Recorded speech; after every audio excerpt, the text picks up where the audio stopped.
nag président de la République ne ko jël terrain bi delloo ko waa Ngor nañ ko delloo waa Ngor parce que terrain boo xam ne 6000 mètres carrés kese la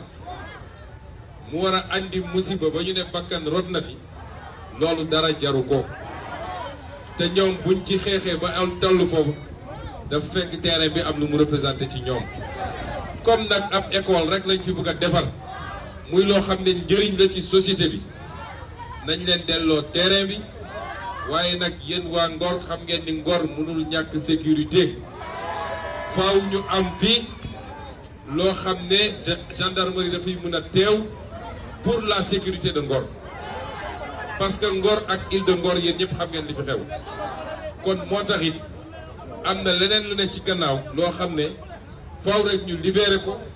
ba lañ fa bëgg a tabax ci brigade de gendarmerie